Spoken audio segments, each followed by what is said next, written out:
민규야, 이제는 원룸이라도 얻어서 나가야 해. 왜, 엄마? 갑자기 왜 그래? 내가 나가면 엄마는 어떻게 살려고 그래? 엄마도 이제 몸이 아프고 돈도 없단다.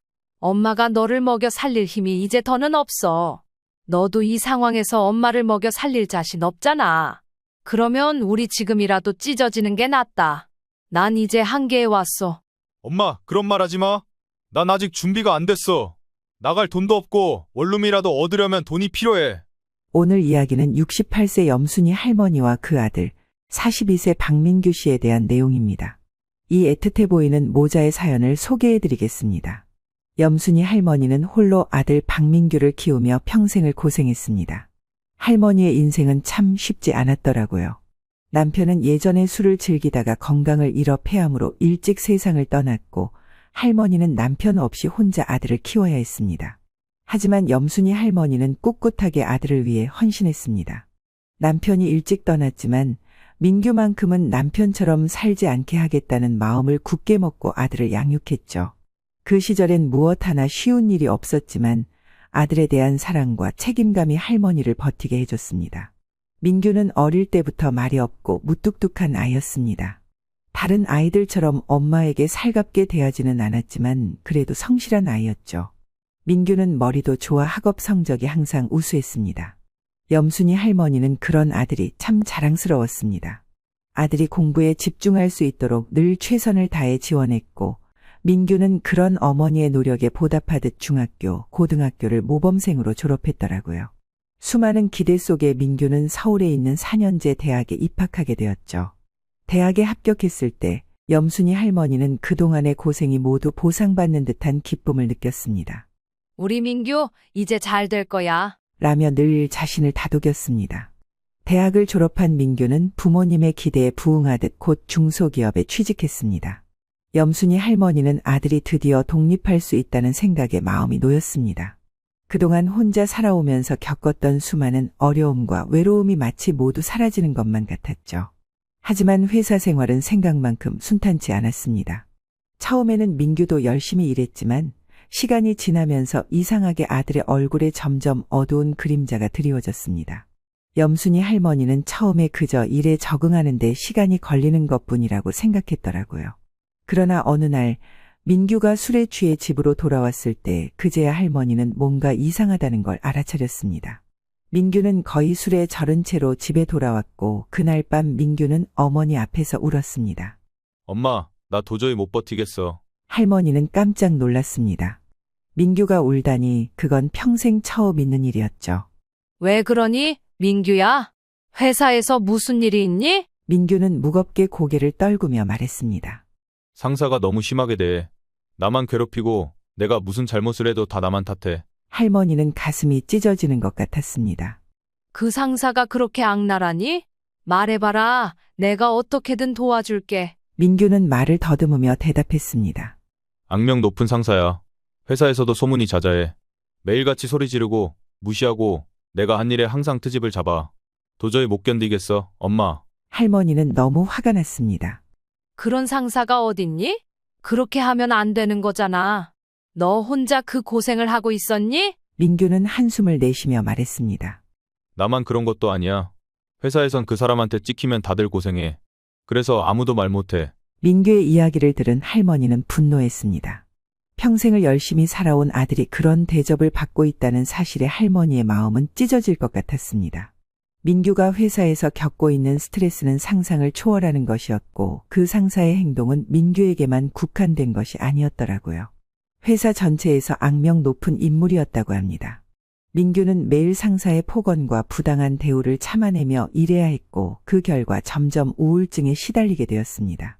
할머니는 민규가 그렇게까지 고통받고 있다는 사실에 괴로워졌습니다. 민규는 시간이 갈수록 더욱 힘들어졌습니다. 할머니는 아들이 점점 어두운 표정으로 집에 돌아오는 것을 보며 마음이 아팠습니다. 이번에 그 인간 때문에 2명이나 그만뒀어. 나도 그만두고 싶어, 엄마. 뭐라고? 그래도 회사 안에서 뭔가 해결할 방법이 없어? 그 위에 사람한테 가서 상담할 수는 없어? 전혀 소용없어. 사장 가족들이랑 다 엮여 있어서 계란으로 바위치기야. 민규는 회사에서 쌓인 스트레스를 푸는 방법을 찾지 못했고 결국에는 점점 더 깊은 우울증에 빠지게 되었습니다. 처음에는 그저 스트레스 때문이라고 생각했지만 시간이 지날수록 민규는 밤에 잠을 이루지 못하고 가슴이 답답하다며 고통을 호소하기 시작했죠. 결국 공황장애 증상까지 나타나게 되었고 급기야 민규는 회사에 출근하는 것조차 어려워졌습니다. 그러던 어느 날 민규는 회사에 사표를 내고 집으로 돌아왔습니다. 엄마 나도 그만뒀어. 할머니는 무슨 일이냐며 놀라 물었습니다. 왜? 또 무슨 일이 있었던 거야? 민규는 그저 지친 얼굴로 고개를 저었습니다. 더는 못 버티겠어. 그 사람 때문에 도저히 일을 할 수가 없어. 할머니는 아들의 결정을 존중했습니다. 그래, 어쩔 수 없지. 잘 생각했어. 몸이 상하는 것보다 나은 거야. 할머니는 이렇게 말하면서도 마음이 씁쓸했습니다. 하지만 이런 걱정을 했던 게 무색할 정도로 이후로도 아들 민규의 상태는 쉽게 나아지지 않았습니다. 오히려 더 악화되었죠. 민규는 여전히 우울증 약을 복용해야 했고 일자리를 구하는 대신 공무원 시험을 준비하겠다며 책을 펴들었습니다. 엄마, 차라리 공무원 시험을 준비할게. 안정적인 직장을 가지면 마음이 편할 것 같아. 염순이 할머니는 아들이 새로운 목표를 세우고 다시 시작하려는 모습을 보고 기뻤습니다. 그래, 민규야. 너는 할 수 있어. 엄마가 도와줄게. 민규는 원래 머리가 좋은 편이었고 주변 친구들 중에서도 공무원이 된 케이스가 몇 있었기에 할머니는 희망을 가졌습니다. 하지만 민규의 상태는 좀처럼 나아지지 않았습니다. 퇴사 후에도 민규는 여전히 우울증 약을 복용해야 했고 공부에도 집중하지 못하는 날들이 많았죠. 시험 준비는 생각보다 훨씬 더 힘들었습니다. 민규는 하루 종일 학원에 다니며 시간을 보냈고 집에 돌아오면 지쳐서 바로 방으로 들어가곤 했습니다. 그럴 때마다 염순이 할머니의 마음은 찢어질 듯 아팠습니다. 그녀는 아들이 이렇게 힘들어하는 모습을 보면서도 아무것도 해줄 수 없다는 사실에 가슴이 아렸습니다. 어느 날 민규가 시험을 또 한 번 실패하고 돌아왔습니다. 엄마, 또 떨어졌어. 민규는 지친 목소리로 말했습니다. 그의 얼굴은 그 어느 때보다도 어두웠고 할머니는 그 모습을 보며 속이 타들어갔습니다. 괜찮아, 민규야. 다음번엔 잘할 거야. 이번에도 열심히 했으니까 다음엔 분명 좋은 결과가 있을 거야. 할머니는 애써 웃으며 아들의 손을 잡아주었습니다. 민규는 한동안 아무 말 없이 고개를 숙이고 있었습니다. 민규는 그 후로도 몇 번이나 공무원 시험에 도전했지만 번번이 실패했습니다. 몇 년이 흐르면서 민규는 시험에 떨어진 횟수가 5번을 넘겼습니다. 민규는 그동안 학원에서 살다시피 하며 공부에 매달렸습니다. 하지만 그 결과는 기대에 미치지 못했고 시험에 떨어질 때마다 민규는 더욱더 자신감을 잃어갔습니다. 할머니는 그런 민규를 보고 속이 타들어갔지만 아들에게는 그저 조용히 응원을 보내며 기다려주었습니다. 다음 시험엔 꼭 붙을 거야. 엄마가 믿어. 시간이 흘러 명절이 다가오자 할머니는 민규에게 함께 친척 모임에 가자고 권했습니다. 민규야, 이번 명절엔 같이 가는 게 어때? 할아버지도 보고 싶어 하시고 친척들도 오랜만에 너 보고 싶어 할 텐데. 하지만 민규는 고개를 저었습니다. 엄마, 나 안 갈래. 친척 어른들 만나면 분명히 왜 퇴사했냐고 물을 거잖아. 다들 잘 나가는 외삼촌네 자식들과 비교될 텐데 그거 정말 싫어. 할아버지는 보고 싶지만 마음이 불편해. 민규의 말에 할머니는 한숨을 내쉬며 고개를 끄덕였습니다. 그래, 내가 그렇게 생각한다면 엄마도 내 뜻을 존중할게. 그럼 내가 다녀올 테니 너는 공부에 집중해. 명절이 되어 염순이 할머니는 혼자 친척 모임에 참석했습니다.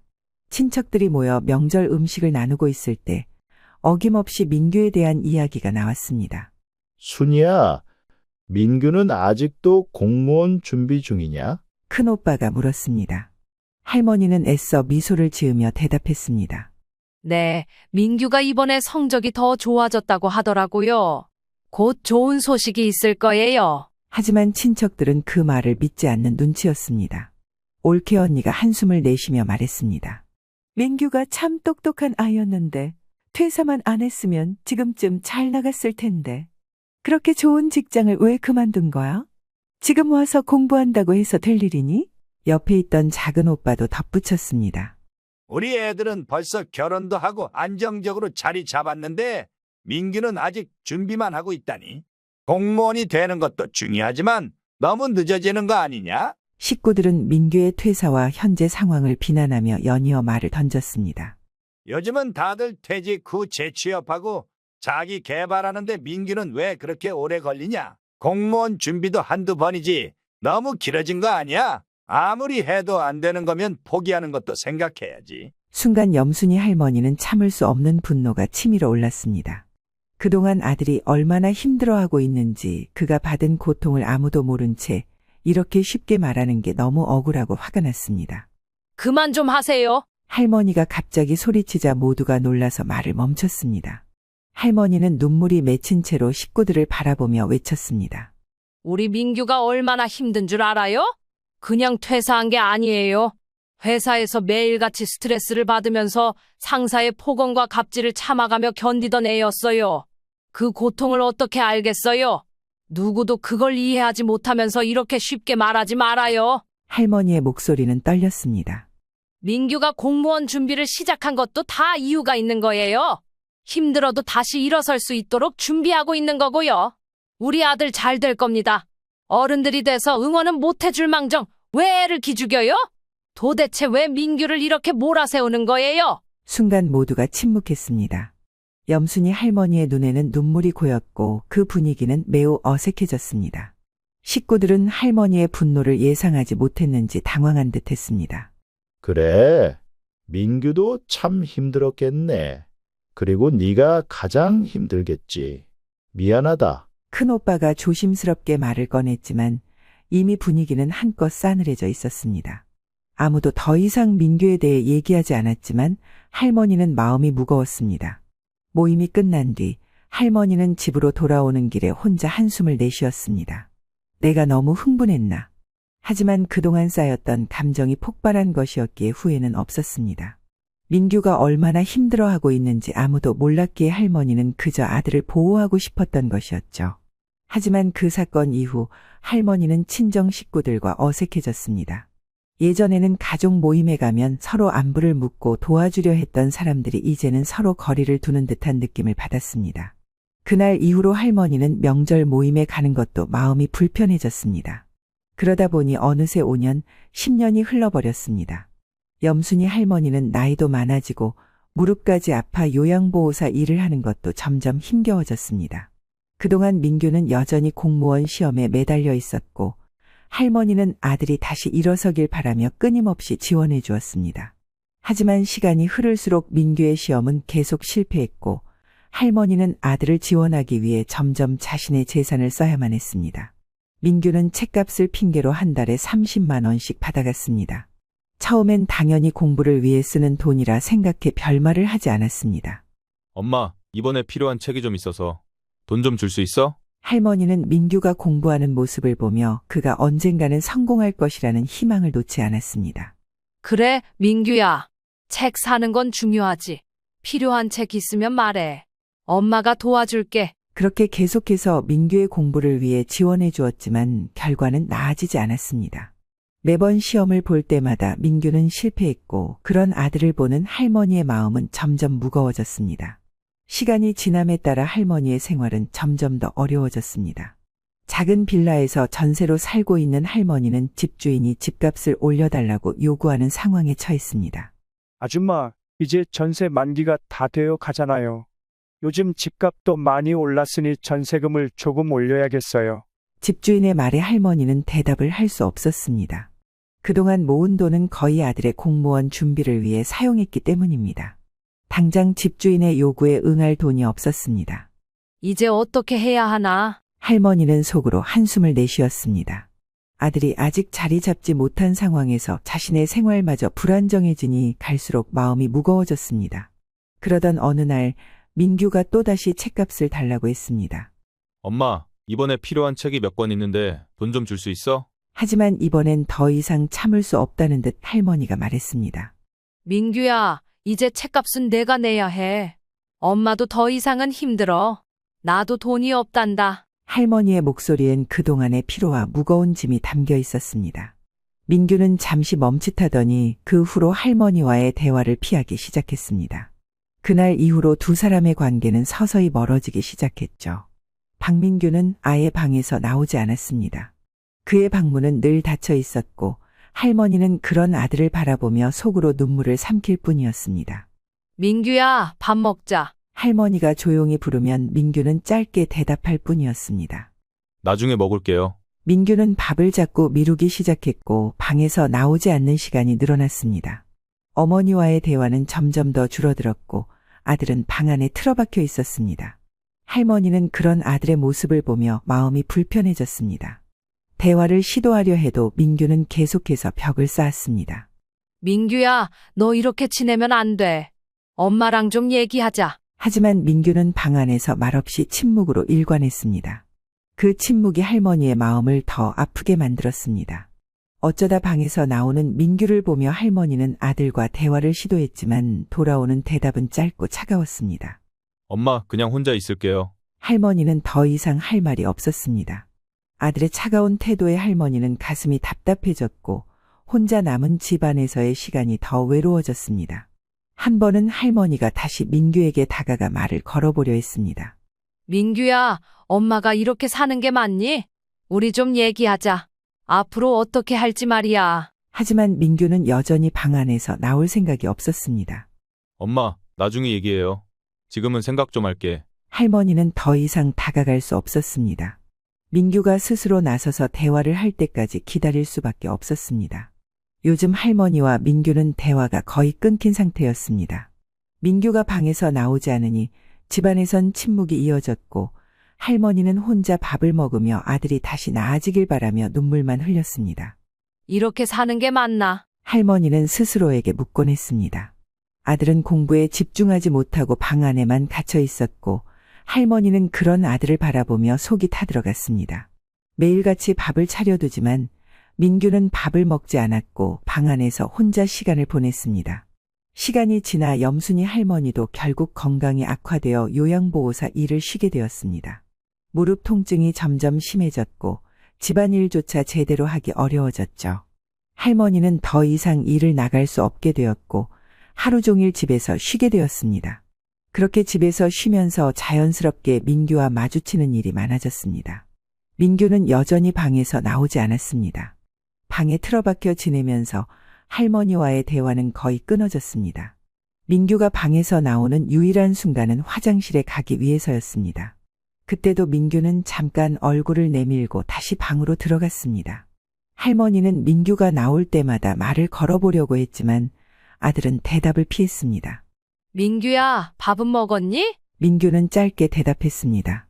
나중에 먹을게요. 할머니는 속이 답답했습니다. 아니, 나중에 말고 지금 좀 나와서 먹자. 같이 먹으면 좋잖아. 하지만 민규는 고개를 돌리며 말했습니다.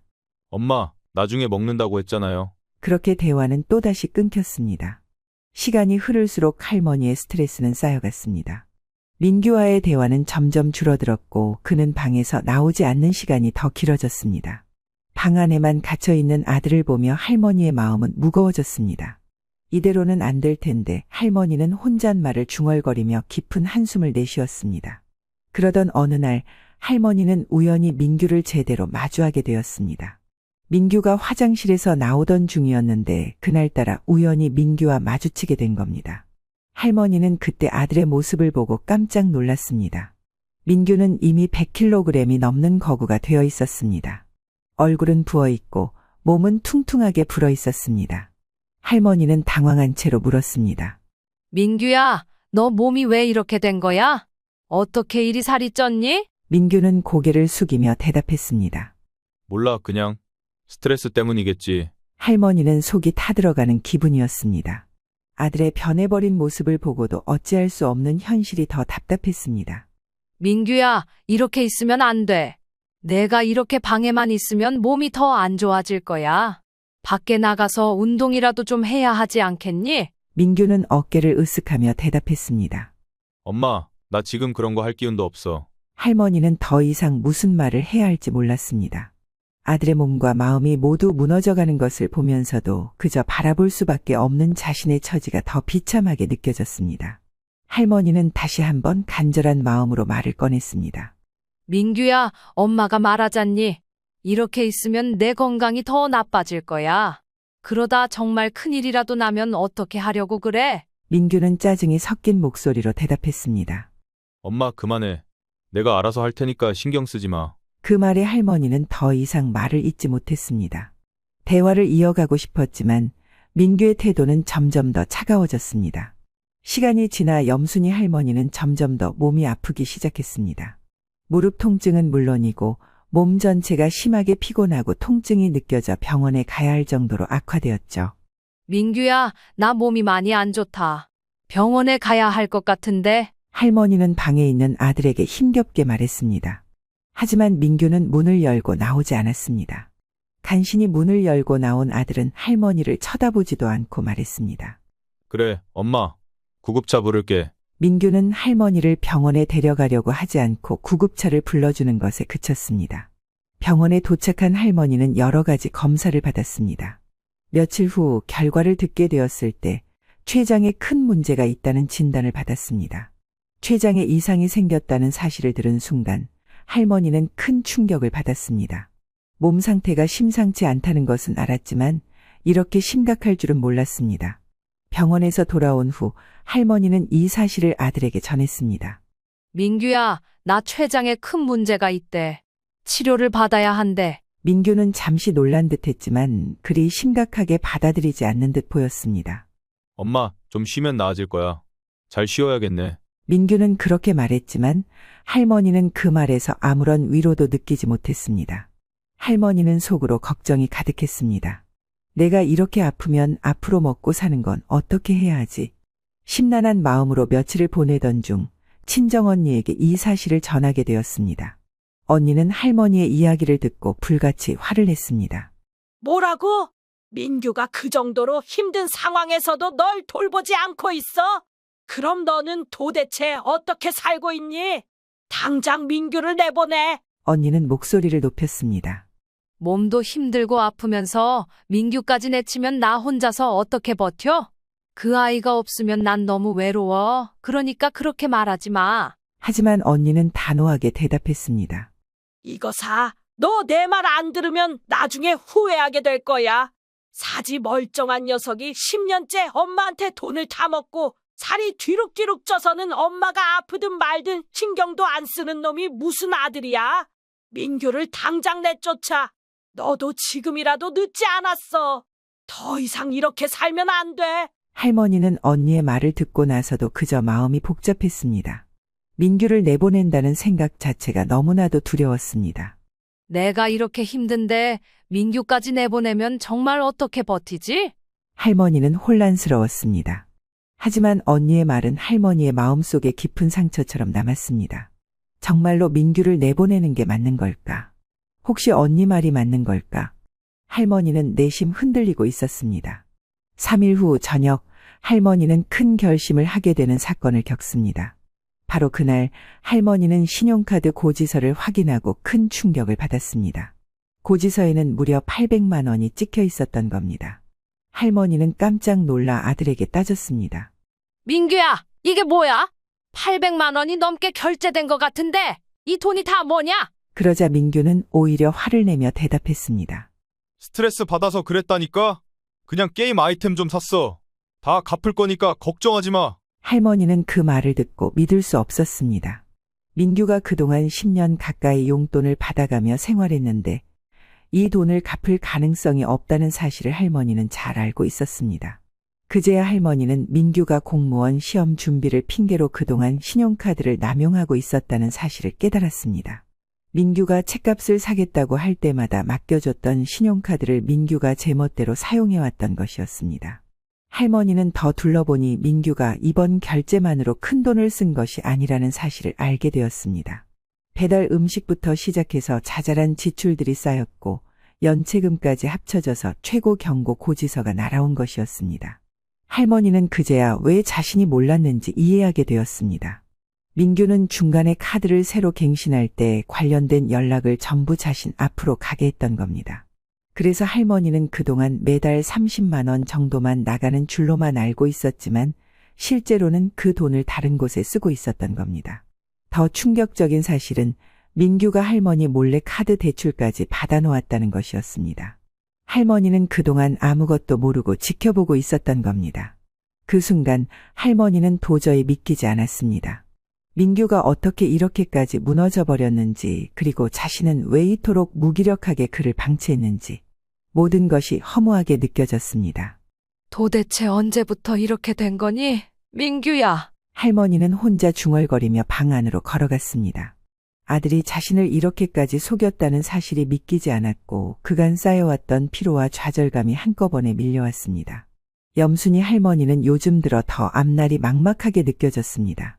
자신의 건강은 갈수록 악화되었고 이제는 일을 할 수 없는 상태였습니다. 아들 민규는 여전히 방에 틀어박혀 현실에서 도피하며 살아가고 있었죠. 할머니는 점점 더 절박한 마음에 휩싸였습니다. 이대로는 도저히 해결할 방법이 보이지 않았습니다. 아들은 회복될 기미도 없고 그동안 쌓여온 부채와 상실감은 너무도 컸습니다. 할머니는 스스로에게 물었습니다.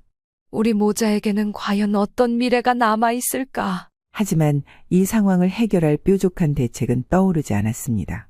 어느 날 친정언니에게 이 사실을 털어놓게 되었습니다. 언니는 상황을 듣고 분노하며 말했습니다. 이쯤 되면 같이 사는 네가 바보야. 평생 그렇게 살겠다면 그렇게 살고 대신 나한테 연락하지 마라. 네가 민규를 내쫓지 않으면 나 너하고 안 보고 살 거야. 할머니는 언니의 말에 말을 잇지 못했습니다. 민규를 내쫓는다는 생각은 아직도 버겁게 느껴졌습니다. 하지만 언니는 단호하게 말했습니다. 민규는 내보내서 원룸이라도 얻어서 혼자 살게 해. 그리고 너는 시골로 내려오는 수밖에 없다. 그게 아니면 너는 죽어. 순이야. 내 몸도 이제 그만큼 힘들잖아. 아들한테 더 이상 끌려다니면 너만 망가져. 할머니는 그 말을 듣고도 마음이 복잡했습니다. 그동안 지켜온 민규를 한순간에 내보내야 한다는 생각이 너무나 두려웠습니다. 그날 저녁 할머니는 민규에게 어렵게 말을 꺼냈습니다. 민규야, 이제는 원룸이라도 얻어서 나가야 해. 민규는 방 안에서 조용히 대답했습니다. 왜, 엄마? 갑자기 왜 그래? 내가 나가면 엄마는 어떻게 살려고 그래? 할머니는 한숨을 내쉬며 진심을 전했습니다. 엄마도 이제 몸이 아프고 돈도 없단다. 엄마가 너를 먹여 살릴 힘이 이제 더는 없어. 너도 이 상황에서 엄마를 먹여 살릴 자신 없잖아. 그러면 우리 지금이라도 찢어지는 게 낫다. 난 이제 한계에 왔어. 민규는 당황한 듯 말했습니다. 엄마, 그런 말 하지 마. 난 아직 준비가 안 됐어. 나갈 돈도 없고 원룸이라도 얻으려면 돈이 필요해. 할머니는 민규의 말을 들으며 더욱 마음이 무거워졌습니다. 그러니까 엄마, 원룸 얻어서 나갈 돈만이라도 좀 줘. 3천만 원만 있으면 내가 어떻게든 해볼게. 민규의 말에 할머니는 잠시 망설였습니다. 그리고 결심을 굳혔습니다. 그날 할머니는 집을 부동산에 내놓기로 결심했습니다. 그동안 자신이 감당하기에는 너무나 버거운 짐이었고 이제는 민규와도 결단을 내릴 때였습니다. 그렇게 그날 할머니는 부동산에 집을 내놓고 친정언니네로 내려가기로 결정했습니다. 며칠 후 민규에게 마지막으로 말을 전했습니다. 민규야, 이미 집은 내놨다. 이제 나가서 무슨 일을 하든 너 스스로 알아서 살아. 몸만 건재하면 너도 살아갈 수 있을 거다. 집주인에게도 다 말해놨으니까 내 짐도 다 비워라. 우린 진작 이렇게 했어야 했어. 민규는 아무 말 없이 고개를 숙였습니다. 할머니는 마지막으로 민규를 보고 방을 나섰습니다. 그 후로는 뒤를 돌아보지 않았습니다. 그렇게 할머니는 모든 걸 다 정리했고 아들 민규에게는 한 푼도 주지 않았습니다. 며칠 후 친정언니는 염순이 할머니에게 조심스럽게 말했습니다. 민규하고는 연락했니? 할머니는 고개를 저었습니다. 아직 아니야. 나도 당분간은 연락하고 싶지 않아. 그냥 내 건강에만 집중하면서 지내고 싶어. 할머니는 민규와 연락을 끊은 채로 스스로의 건강을 돌보며 지내기로 결심했습니다. 그러던 어느 날 언니로부터 전화가 왔습니다. 좀 전에 민규에게 연락이 왔더라. 현재 물류센터에서 일하고 있대. 그런데 너 어떻게 지내냐고 물어보더라. 보아하니 신용 불량이긴 해도 배달 일은 할 수가 있나 봐. 그걸로 자기 앞에 있는 채무 갚고 있고 원룸도 급히 하나 얻었다고 하더라. 언니의 말을 들은 할머니는 잠시 생각에 잠겼습니다. 그동안 너무 많은 일이 있었고 자신도 민규에게 연락하고 싶지 않았습니다. 나야 그저 몸을 좀 추스르고 있을 뿐이야. 당분간은 그냥 내 몸에만 신경 쓰고 싶어. 할머니는 그렇게 대답했습니다. 앞으로 자신의 인생에만 집중하며 살아야 하고, 진즉 이렇게 했어야 했다며 멍하니 하늘을 보았습니다.